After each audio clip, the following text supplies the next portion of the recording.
नमस्कार। ग्रामीण महिला विद्यापीठ के एकलव्य चैनल पर आपका स्वागत है। आज हम आपको पढ़ाएंगे कक्षा 12th में जो लेसन चल रहा था 13वां, मजदूरी और प्रेम। तो हमने पढ़ा है कि गडरिये का जीवन कैसा होता है, एक मजदूर का जीवन कैसा होता है और हम मजदूरी का मूल्य किस प्रकार चुका सकते हैं। मजदूरी का मूल्य हम प्रेम और सद्भाव से चुका सकते हैं। निर्जीव पैसे को देकर हम मजदूरी का मूल्य नहीं चुका सकते। आगे हम देखते हैं मजदूर की मजदूरी। आपने चार आने पैसे मजदूर के हाथ में रखकर कहा, यह लो दिन भर की अपनी मजदूरी। वहां क्या दिल लगी, यानी क्या मजाक है। यानी कि उसने अपने जीवन का होम कर दिया और आप क्या कर रहे हो, एक निर्जीव वस्तु देकर उसको क्या कर रहे हो, उसकी मजदूरी का मूल्य चुका रहे हो। हाथ, पांव, सिर, आंखें इत्यादि सबके सब अवयव यानी अंग उसने आपको अर्पण कर दिए, आपको दे दिए। ये सब चीजें उसकी तो थी ही नहीं, किसकी थी, ईश्वर के द्वारा दी हुई थी। ये तो ईश्वरीय पदार्थ थे। जो हमारे शरीर के अंदर जो हाथ, पांव, आंखें हैं, वो सब क्या है, ईश्वरीय पदार्थ थे। जो पैसे आपने उसको दिए थे वे आपके न थे, वो भी हमें किसने दिए, संसार में ईश्वर ने दिए हैं।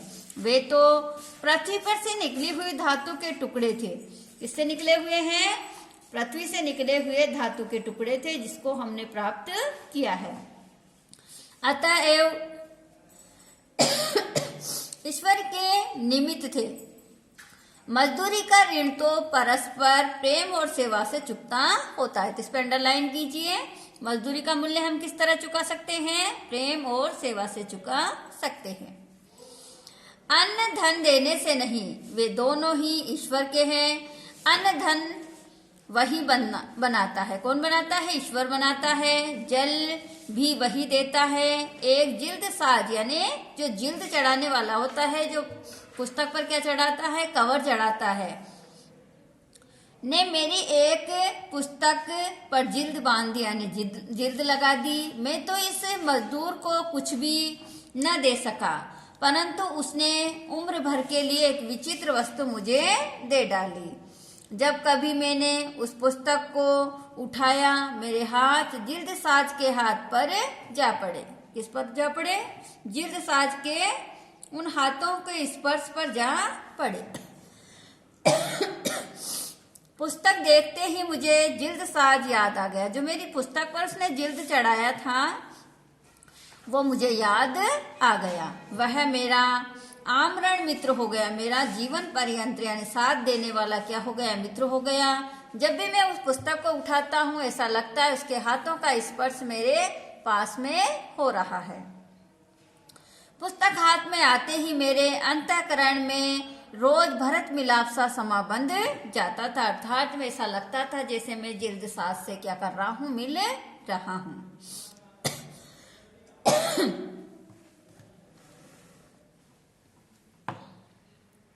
गाड़ी की एक कमीज को एक अनाथ विधवा सारी रात बैठकर सीती है। जो कपड़े की बनी हुई जो कमीज है उसको एक विधवा क्या करती है, सारी रात बैठकर सीती है। साथ ही साथ वह अपने दुख पर रोती भी है। दिन को खाना न मिला, रात को भी कुछ मैसर यानी नसीब न हुआ। अब वह एक एक टाके पर आशा करती है कि कमीज कल तैयार हो जाएगी, सब कुछ तो खाने को मिलेगा। तो क्या होगा, कुछ तो खाने को मिलेगा। जब वह थक जाती है तब ठहर जाती है। सुई हाथ में लिए हुए है, कमीज घुटने पर बिछी हुई है। उसकी आंखों की दशा उस आवाज कि जैसी है जैसे बादल बरसकर अभी अभी बिखर गए हो। ऐसा लग रहा है जैसे बादल बरसकर क्या हो रहे हो, अभी अभी बिखर रहे हो। खुली आंखें ईश्वर में ध्यान में लीन हो रही, अर्थात वो ईश्वर की पूजा नहीं कर पाती लेकिन खुली आंखों से क्या करती है, ईश्वर का ध्यान करती है। कुछ काल के उपरांत हे राम कहकर उसने फिर सीना शुरू कर दिया। उस कमीज को क्या करना, सीना शुरू कर दिया।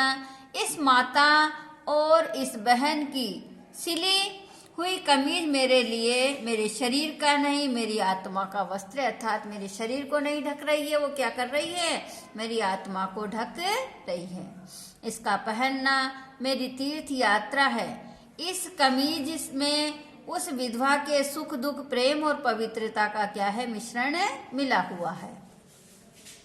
जीवन रूपिणी गंगा की बाढ़ चली जा रही है। ऐसी मजदूरी और ऐसी काम, प्रार्थना, संध्या और नमाज से क्या कम है? तो इस पे अंडरलाइन करो। जो मनुष्य मन लगाकर काम करता है, अपने जीवन के सभी अंगों को हमें क्या करता है? स्पर्श करवाता है। वो काम, मजदूरी क्या है? प्रार्थना, संध्या और नमाज से क्या कम है? जो हम ईश्वर के लिए क्या करते हैं? देते हैं। शब्दों से तो प्रार्थना हुआ नहीं करती। ईश्वर तो कुछ ऐसी ही मूक प्रार्थनाएं सुनता है और तत्काल सुनता है। मूक यानी चुपचाप रहने वाली प्रार्थनाएं सुनता है और तुरंत सुनता है। मुझे तो मनुष्य के हाथ से बने हुए कामों में उनकी प्रेममय पवित्र आत्मा की सुगंध आती है।